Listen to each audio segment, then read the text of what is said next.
हरियाणा के मुख्यमंत्री मनोहर लाल ने प्रदेश के किसानों से आह्वान किया कि वे परंपरागत खेती के साथ आधुनिक खेती व नई कृषि तकनीकों को अपनाएं, जिससे कि उनकी आय बढ़ सके।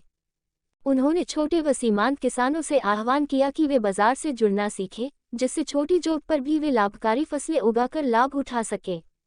ये बात उन्होंने भिवानी जिला के गांव सिंघानी में किसान दिवस पर आयोजित किसान महासम्मेलन के दौरान जनसभा को संबोधित करते हुए कही। इस मौके पर मुख्यमंत्री ने भिवानी जिला की 112 करोड़ की योजनाओं का आधारशिला व लोकार्पण किया। इनमें 4 आरओबी निर्माण, सड़क निर्माण, लोहारू कस्बा में सब्जी मंडी व सांस्कृतिक मॉडल स्कूल का निर्माण सहित विभिन्न सिंचाई परियोजनाओं के लिए आधा दर्जन सिंचाई के उपयुक्त होने वाली माइनर का शिलान्यास व उद्घाटन किया। सम्मेलन में महिलाओं की भागीदारी काफी संख्या में रही। भाजपा महिला मोर्चा भिवानी की जिला अध्यक्षा प्रिया असीजा के नेतृत्व में महिला मोर्चा की सैकड़ों कार्यकर्ताओं ने अन्नदाता सम्मेलन में बढ़ चढ़कर भाग लिया और मोदी मनोहर के जयकारों से समारोह स्थल को गुंजायमान किया। इस मौके पर मुख्यमंत्री मनोहर लाल ने किसान मसीहा के रूप में जाने जाने वाले चरण सिंह को उनके जन्मदिवस पर याद किया तथा उनके चित्र पर पुष्पांजलि अर्पित की। उन्होंने कहा कि चरण सिंह ने सदैव किसानों के हित में कार्य किया। मुख्यमंत्री ने कहा कि हरियाणा सरकार मेरी फसल मेरा ब्यौरा पोर्टल के माध्यम से किसानों की फसलों की समय पर खरीद कर रही है तथा किसानों के खातों में फसल का पैसा सीधे रूप से पहुंचाया जा रहा है। इससे प्रदेश के किसान लाभान्वित हो रहे हैं। खेतों में खाद के छिड़काव के लिए ड्रोन की तकनीक अपनाने के साथ ही बागवानी व उन्नत कृषि तकनीकों का अपनाकर अपनी आय में वृद्धि कर रहे हैं।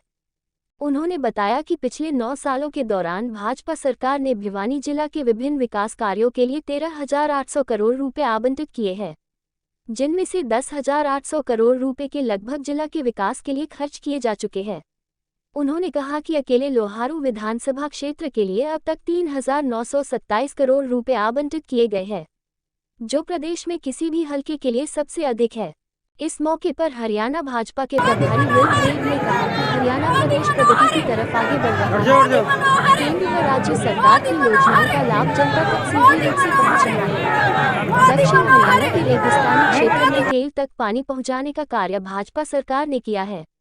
उन्होंने इस मौके पर किसान नेता व पूर्व प्रधानमंत्री चरण सिंह को याद किया। मुख्यमंत्री जी लगाया था मेरा फ्रेंड नहीं, मेरा नहीं। आदरणीय सुभाष बराड़ा जी, जनरल डीपी वत्स जी, आदरणीय जी सोमवीर जी, दादा रामकुमार गौतम जी और यहाँ उपस्थित इस जन सैलाब जो गांव-गांव से आए हुए हम चौधरी चरण सिंह जी का जन्मदिन मना रहे हैं और इसको अन्नदाता दिवस के और हरियाणा प्रदेश के अंदर आदरणीय मनोहर लाल जी आपके बीच में है, जिन्होंने उनकी आवाज उठाने का काम आज जो कार्य करने से चिरायु कार्ड के तहत अनेक लोगों को फ्री में इलाज किए जा रहे हैं। अंत्योदय तक जो गरीब व्यक्ति है उन तक आज सरकारी सेवाओं का लाभ पहुंच रहा है। आज चाहे एससी हो चाहे बैकवर्ड क्लास के साथी हो, उनको भी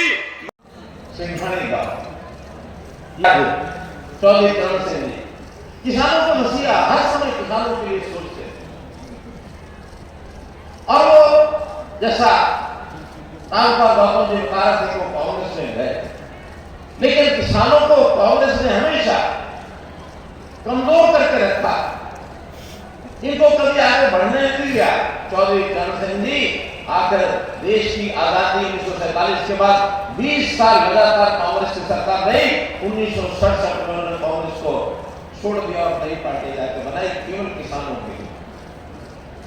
वो वकील भी थे, किसान भी थे, हमेशा सोचते थे। उन्होंने एक बार ये कहा 1971 में कि किसान सेंसस, एग्रीकल्चर सेंसस ये कराया जाए और जो उसमें छोटा किसान है, सीमांत किसान है, सारी योजना उसके हिसाब से बननी चाहिए। उस समय आंकड़ा आया था कि हमारे जो छोटे किसान हैं पूरे सब किसानों का 51% ऐसे हैं जो 1 हेक्टेयर 1.5 हेक्टेयर यानी 3 साढ़े 3 एकड़ तक की पूरी जमीनें। आगे बाद में जमीनें बढ़ती चली गई और आज स्थिति है तो 51% से बढ़ करके छोटे किसान की संख्या 80% से पार हो गई है। तो मित्रों ये बहुत बड़ी एक ऐसी ज्वलंत एक समस्या की बात है कि किसान की आय बढ़ेगी तो कैसे बढ़ेगी। जैसा अभी बात आई कि मिलकर के खेती करने का स्वभाव बनाए, फसलों को हम इस ढंग से आगे बढ़े कि हमारी कैश क्रॉप हमको अच्छी आमदनी की कैसे फसलें मिले, इसके लिए बहुत से प्रयोग अभी सरकारों द्वारा किए जा रहे हैं। मैं एक गिनाऊंगा तो बहुत बड़ी लिस्ट हो जाएगी। मैं धन्यवाद करता हूँ हमारे जेपी दलाल जी का कि उन्होंने मेरे से पूर्व जितना करता हूँ तो विकास के नाते आज जैसा कुछ उद्घाटन और शिलान्यास किए हैं, इसके अंदर 112 करोड़ के शिलान्यास और उद्घाटन आज किए, सारे इसी विधानसभा क्षेत्र के हैं। और अगर मैं पूरे 9 साल का आपको हिसाब बताता हूं तो मुझे जो आंकड़ा बताया गया है, भिवानी जिले के अंदर हमने 13,800 करोड़ रुपया मंजूर किया, जिसमें से 10,400 करोड़ रुपया लग चुका है, बाकी सब पाए गए। अकेले लोहारू विधानसभा में 3,927 करोड़ रुपया मंजूर किया, जिसमें से अभी 2,421 करोड़ रुपया ये लग चुका है और बाकी 1,500 करोड़ रुपए के काम अभी पाइपलाइन में चल रहे हैं। चाहे वो किसानी का विषय हो, चाहे वो पानी का विषय हो, चाहे सड़कों का विषय हो, चाहे गांव की और सारी बातों का विषय हो। गांव में घूम कर गया हूं जनसंवाद में तो मुझे भी संतोष हुआ है कि हमने जितनी योजनाएं बनाई है, बहुत व्यवस्था परिवर्तन की योजनाएं हमारी, किसी बुजुर्ग को और किसी दफ्तर में दरखास्त लेकर के कोई दस्तावेज नहीं बनवाना पड़ेगा, सरकारी अधिकारी घर में आएगा, साइन करा के ले जाएगा, ऑटोमेटिकली अगले महीने आपको पेंशन मिल जाएगी। ऑटोमेटिक पेंशन 60 साल के बाद शुरू हुई के नहीं, शुरू हुई के नहीं हुई है। किसानों का हर प्रकार का हिसाब किताब, क्योंकि आईटी का जमाना आ गया है, अब किसान को दर भटकने की जरूरत नहीं है। किसान ने क्या बोया है, केवल मेरी फसल मेरा बोरा तोड़ पर जाके चढ़ा दे, चढ़ाने के बाद उसकी बिक्री की व्यवस्था सरकार करेगी और सरकार अगर कोई खरीद लेती है तो उसका पैसा सीधा उसके खाते में जाएगा। कोई समय था हम आड़त की दुकान पर बेच के आते थे, किसान को पूछते हैं अनाज बेचते सीधा पैसा।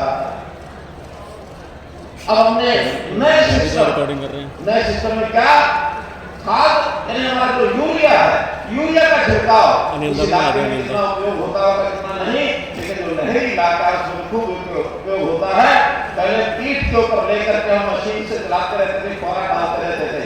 आज हमारे जेपी दलाल जी ने यत्न करके ये कहा कि ड्रोन उड़ाओ और ड्रोन से और हम जो नैनो यूरिया वहां छिड़केंगे, ये छिड़कने का काम बहुत ज्यादा तो नहीं, लेकिन 15% किसान करने लग गए। 15% ध्यान अब किसी को पीठ के ऊपर अपना डब्बा रख करके वो पंप नहीं मारते। 5-7 दिन में बड़ा हरियाणा का एक वातावरण अलग प्रकार का है, इसी के पीछे लगते लगी जाते हैं। अब पिछले 7 दिन से गीता जयंती के कार्यक्रम कुरुक्षेत्र में हुए, संत समाज सारा इकट्ठा हुआ, लोग भी 30 लाख से ज्यादा लोग आए, लगातार मैं वहां रहा और संयोग से कल मेरा जाना हरिद्वार हो गया, तो मैं संतों के सानिध्य में कुछ 5-7 दिन लगे। आज मैं जब यहाँ आया हूँ तो मुझे ऐसा ही लग रहा है जैसे सारे संत हैं। ये किसान भी संत से कम नहीं है। देश के लोगों का अन्न पैदा करके उनकी सेवा करना, उनका पेट भरना, ये हमारा किसान करता है। ये त्याग की मूर्ति है, ये संत ही कर सकता है। और उसमें भी जो गरीब किसान है, उस गरीब किसान के नाते हम हर किसी का सहयोग करते हैं। किसान का बेटा ये कैसे उद्योग में चला जाए, कैसे ये हमारे छोटे छोटे काम है उनको आगे बढ़ाते हुए किस प्रकार से टमाटर का और जो रेसिपी है वो बनाना है सीख ले, किस प्रकार से अचार बनाना है सीख ले, ताकि मार्केट में जाकर के बेचना शुरू करें।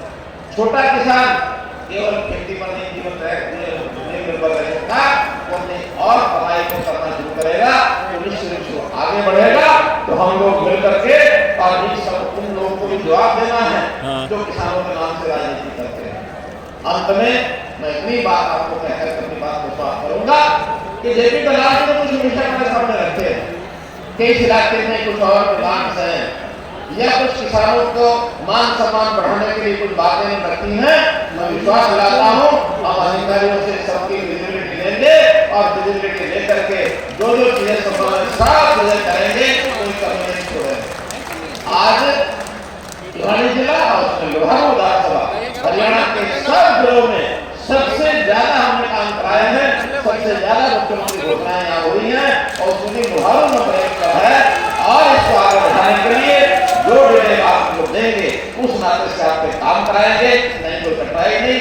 इतनी बड़ी संख्या में रैली नहीं, रैला आपने किया है, आपका बहुत बहुत आभार, बहुत बहुत